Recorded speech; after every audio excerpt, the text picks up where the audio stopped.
Chapter number 13 ઘાત અને ઘાતાંક, તેમાં આપણે પહેલાં ઘાતાંકના નિયમો જોઈશું કે ઘાતાંકના નિયમો શું છે.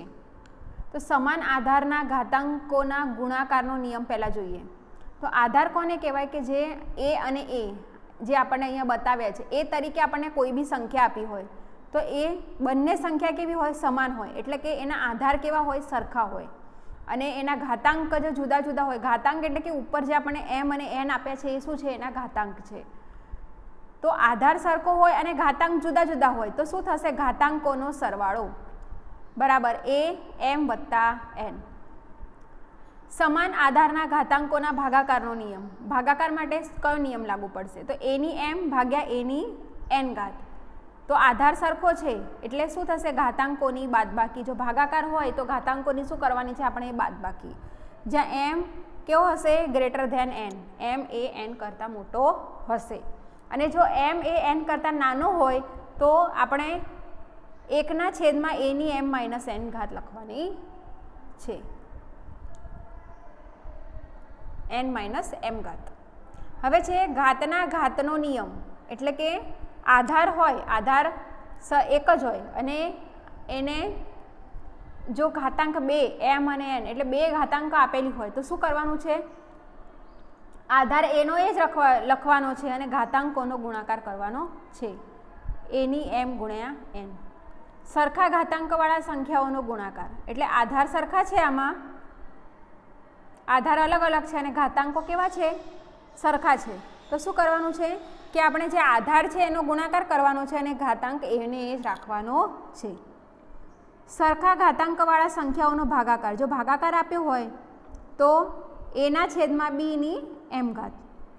શૂન્ય ઘાતાંક એની 0 ઘાત હોય એટલે કોઈની બી 0 ઘાત હોય તો જવાબ શું આવે, 1, જ્યાં એ ઇઝ નોટ ઇક્વલ ટુ 0. આધાર 0 હોવો જોઈએ નહીં. માઇનસ 1ની એમ, જ્યાં એમ એકી ધન સંખ્યા છે. જો એમ જે છે એમ ઘાતાંક જો એકી સંખ્યા હોય તો માઇનસ 1ની એમ ઘાત કરીએ તો શું આવે, -1. અને માઇનસ 1ની એન ઘાત, જ્યાં એન જો બેકી ધન સંખ્યા હોય તો એન બરાબર જો -1નો વર્ગ હોય તો જવાબ શું આવે, આપણને 1 આવે. અને જો અહીંયા -1નો ઘન હોય તો જવાબ આપણને શું મળે, -1. અને વર્ગ હોય તો 1 + 1. હવે સ્વાધ્યાય તરફ જોઈએ તો સ્વાધ્યાય 13.1ની અંદર આપણે પહેલો દાખલો જોઈએ. પ્રશ્ન નંબર 1 છે, કિંમત શોધો.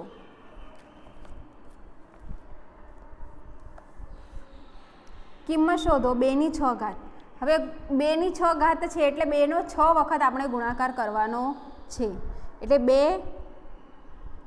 2ની 6 ઘાત 2 ગુણ્યા 2 ગુણ્યા 2 2 ગુણ્યા 2 ગુણ્યા 2 એટલે 6 વખત ગુણાકાર. તો 2 દુ 4, 4 દુ 8, 8 દુ 16, 16 દુ 32 અને 32 દુ 64 આ રીતે. હવે 9ની 3 ઘાત, તો 9નો 3 વખત ગુણાકાર. 9 ગુણ્યા 9 ગુણ્યા 9 તો 9 9 81 અને 81 ગુણ્યા 9 એટલે 729. કરીને બતાવશું. 9 9 81 અને 81 ગુણ્યા હજી એક 9 બાકી એટલે 729. 11નો વર્ગ બરાબર 11 ગુણ્યા 11 એટલે 121. 5ની 4 ઘાત એટલે 5 ગુણ્યા 5 ગુણ્યા 5 ગુણ્યા 5. હવે જુઓ પાછું 25 થશે અને આ પાછા 25 થશે એટલે 25 ગુણ્યા 25 કેટલા આવશે, 625. બીજો પ્રશ્ન છે, નીચે દર્શાવેલ સ્વરૂપને ઘાત સ્વરૂપે લખો. હવે આપણને અહીંયા ગુણાકાર આપે છે અને આપણે ઘાત સ્વરૂપે લખવાની છે. તો 6નો કેટલી વખત ગુણાકાર છે, 4 વખત. તો 6ની કેટલી ઘાત લખવાની, 4 ઘાત. હવે ટી ગુણ્યા ટી એટલે ટીનો 2 વખત ટીની સાથે ગુણાકાર એટલે શું આવે, ટીનો વર્ગ આવશે. પછી છે બીનો 4 વખત ગુણાકાર એટલે બીની 4 ઘાત. હવે અહીંયા 5નો 2 વખત ગુણાકાર છે એટલે 5નો વર્ગ અને 7નો 3 વખત ગુણાકાર એટલે 7નો ઘન આવશે. પાંચમો છે દાખલો 2 ગુણ્યા 2 એટલે 2નો 2 વખત ગુણાકાર, 1 વખત 2નો 2 જોડે ગુણાકાર એટલે 2નો વર્ગ ગુણ્યા એનો એ જોડે ગુણાકાર એટલે એનો વર્ગ. હવે અહીંયા એનો 3 વખત ગુણાકાર છે એટલે એની 3 ઘાત ગુણ્યા સી પણ સી ગુણ્યા સી ગુણ્યા સી ગુણ્યા સી 4 વખત એટલે સીની 4 ઘાત અને ડીનો ગુણાકાર એક જ વખત છે એટલે ગુણ્યા ડી આવશે.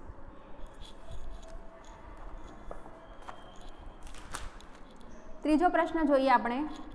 નીચે દર્શાવેલ દરેક સંખ્યાને ઘાત સ્વરૂપે ઘાતાંક સંકેતનો ઉપયોગ કરીને લખો. હવે અહીંયા આપણે જો 512 આપ્યા છે તો આપણે પહેલાં 512ના અવિભાજ્ય અવયવ પાડીશું. અવિભાજ્ય અવયવ પાડતા આપણે 6ઠ્ઠા ધોરણમાં શીખેલા છીએ. તો 512ના આપણે અવિભાજ્ય અવયવ પાડીશું તો સૌથી પહેલાં આપણે 2 વડે ભાગ ચલાવીશું. 512ને 2 દુ 512 ભાગ્યા 2 કરીશું તો આપણને મળશે 256. પછી ફરી 2 વડે ભાગ ચાલશે એટલે 256 ભાગ્યા 2 કરતાં આપણને મળશે 128. 128 ભાગ્યા 2 કરીશું એટલે મળશે 64. 64 ભાગ્યા 2 કરીશું એટલે મળશે 32. 32 ભાગ્યા હજી 2 કરીશું એટલે 16. 16 ભાગ્યા 2 એટલે 8. 8 ભાગ્યા 2 એટલે 4. 4 ભાગ્યા 2 એટલે 2 અને 2 ભાગ્યા 2 એટલે 1 આવશે. તો અહીંયા આપણે લખવાનું 512 બરાબર કેટલી વખત 2 છે 1 2 3 4 5 6 7 8 ને 9. તો 9 વખત 2નો ગુણાકાર છે એટલે 2 ગુણ્યા 2 ગુણ્યા 2 ગુણ્યા 2 ગુણ્યા 2 ગુણ્યા 2 ગુણ્યા 2 ગુણ્યા 2 ગુણ્યા 2. તો શું થઈ જશે 2ની 9 ઘાત છે. તમારે સલંગ જ લખવાનું છે.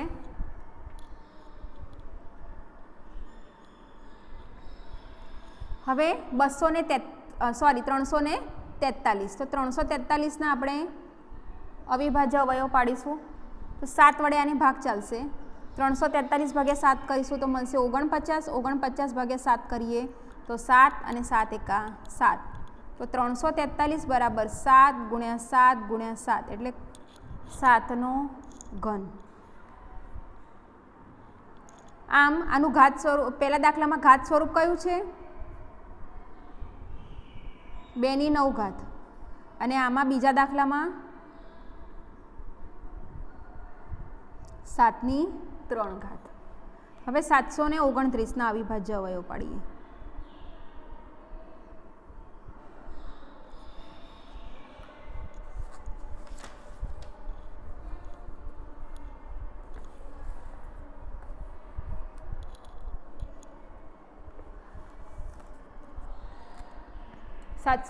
ને સૌથી પહેલાં 9 છે એટલે 3 વડે ભાગ ચાલશે આપણને ખ્યાલ આવી જાય.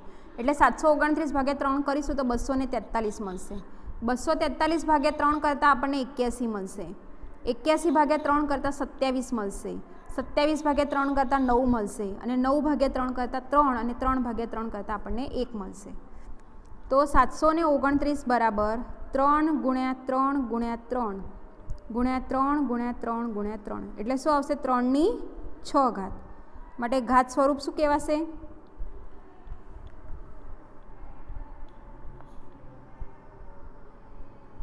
ઘાત સ્વરૂપ બરાબર 3ની 6 ઘાત. હવે છે 3125. હવે અહીંયા 5 છે એટલે આપણને ખ્યાલ આવે છે કે હવે 5 વડે જ ભાગ ચાલશે અહીંયા. એટલે 3125 ભાગ્યા 5 કરીશું તો આપણને મળશે 625.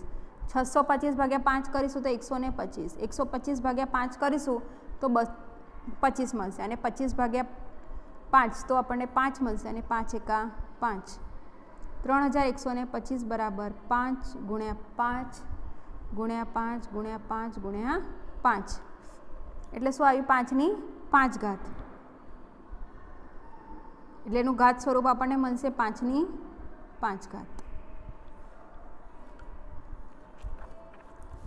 ચોથો પ્રશ્ન છે આપણો કે નીચેના દરેકમાંથી શક્ય હોય ત્યાં મોટી સંખ્યાને શોધી કાઢો. હવે અહીં આપણે મોટી સંખ્યાને શોધવાની છે. હવે 4ની 3 ઘાત મોટી છે કે 3ની 4 ઘાત મોટી છે? તો આપણે જો 4ની 3 ઘાત એટલે 4નો 3 વાર ગુણાકાર થશે તો કેટલો મળશે આપણને 64.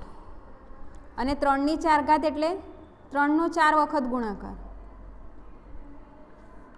3 તરી 9 9 તરી 27 અને 27 તરી 81. તો 81 કેવા છે? 64 કરતાં મોટા છે,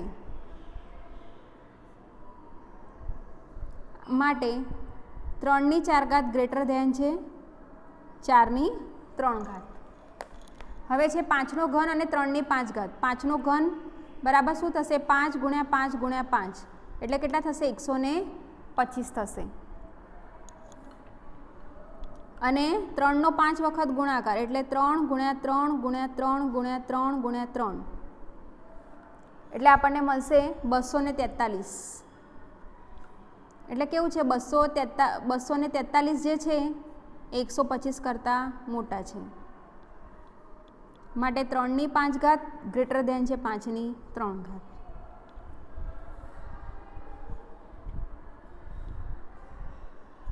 બે ની 8 ઘાત ગુણ્યા 8 નો વર્ગ. હવે 2 ની 8 ઘાત એટલે 2 નો 8 વખત ગુણાકાર, તો જે આપણને મળશે 256. અને 8 નો વર્ગ એટલે 8 નો 2 વખત ગુણાકાર એટલે કેટલો મળશે? 64.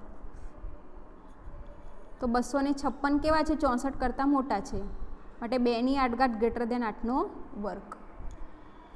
હવે છે 100 નો વર્ગ એટલે 100 નો 2 વખત ગુણાકાર આવશે, તો 10,000 મળશે. અને 2 ની 100 ઘાત એટલે એ તો વધારે જ મળવાની છે, આપણને ખ્યાલ આવી જ જાય છે દાખલો જોઈને જ. એટલે એ કંઈક આવી રીતે 1024 ની આપણે 10 ઘાત લખવાની છે. માટે 2 ની 100 ઘાત જે છે એ 100 ના વર્ગ કરતાં મોટી છે. હવે 2 ની 10 ઘાત અને 10 નો વર્ગ. 2 ની 10 ઘાત એટલે 2 નો 10 વખત ગુણાકાર, તો એ આપણને મળશે 2 નો 10 વખત ગુણાકાર મળશે 1024 અને 10 નો વર્ગ મળશે 100. એટલે કેવા છે? 2 ની 10 ઘાત ગ્રેટર ધેન 10 નો વર્ગ. આગળનો પ્રશ્ન 5મો છે કે નીચેના દરેકના અવિભાજ્ય અવયવ પાડીને તેના ગુણાકારને ઘાત સ્વરૂપે દર્શાવો. હમણાં આપણે જે દાખલો કરે એવી રીતે. પહેલો આપણો દાખલો છે 648.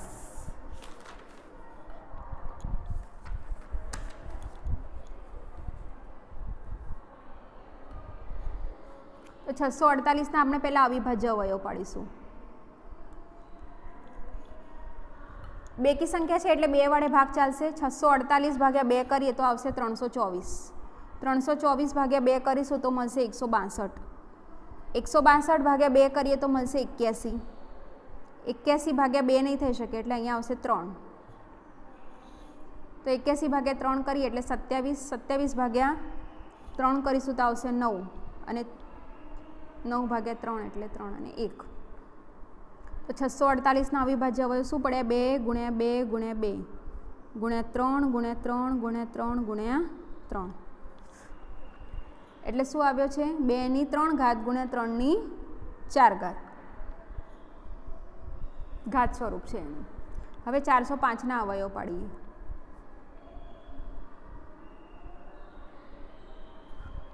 ચારસો 5 અમે 3 વડે ભાગ ચાલશે. સૌથી નાની સંખ્યા વડે પહેલાં ભાગ ચલાવી જોવાનો છે. આપણે 2 વડે નહીં ચાલે, બેકી સંખ્યા નથી એટલા માટે. હવે 405 ભાગ્યા 3 કરીએ તો આવશે 135.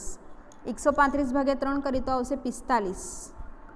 45 ભાગ્યા 3 કરીએ તો આવશે 15. 15 ભાગ્યા 3 એટલે 5 અને 5 એકા 5. 405 બરાબર 3 ગુણ્યા 3 ગુણ્યા 3 ગુણ્યા 3 ગુણ્યા 5 એટલે 3 ની 4 ઘાત ગુણ્યા 5 આવશે. આગળ છે 540. તો 540 ના અવિભાજ્ય અવયવ પાડીશું પહેલાં. તો એના ભાગ્યા 2 કરીએ 540 ભાગ્યા 2 તો મળશે 270. 270 ભાગ્યા 2 કરતાં મળશે 135. 135 ભાગ્યા 3 કરવાના હવે તો 45 મળશે. 45 ભાગ્યા 3 એટલે 15. 15 ભાગ્યા 3 એટલે 5 ને 5 એકા 5 એટલે 540 બરાબર 2 ગુણ્યા 2 ગુણ્યા 3 ગુણ્યા 3 ગુણ્યા 3 ગુણ્યા 5. જવાબ આવશે 2 નો વર્ગ ગુણ્યા 3 નું ઘન ગુણ્યા 5. હવે છે 3600. એના અવિભાજ્ય અવયવ પાડીએ.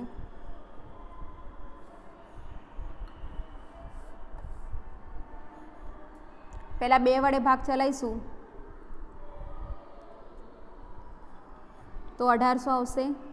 ફરી 2 વડે ભાગ ચલાવતા 900, ફરી 2 વડે ભાગ ચલાવતા 450, 450 ને 2 વડે ભાગ ચલાવીશું આવશે 225, 225 ને હવે 3 વડે ભાગ ચલાવીશું તો મળશે 75. ફરી 75 ને 3 વડે ભાગીશું તો આવશે 25, 25 ને 5 વડે ભાગીશું તો 5 ને 5 એકા 5. 3600 બરાબર 2 ગુણ્યા 2 ગુણ્યા 2 ગુણ્યા 2, 3 ગુણ્યા 3 ગુણ્યા 5 ગુણ્યા 5. શું આવશે? 2 ની 4 ઘાત ગુણ્યા 3 નો વર્ગ ગુણ્યા 5 નો વર્ગ.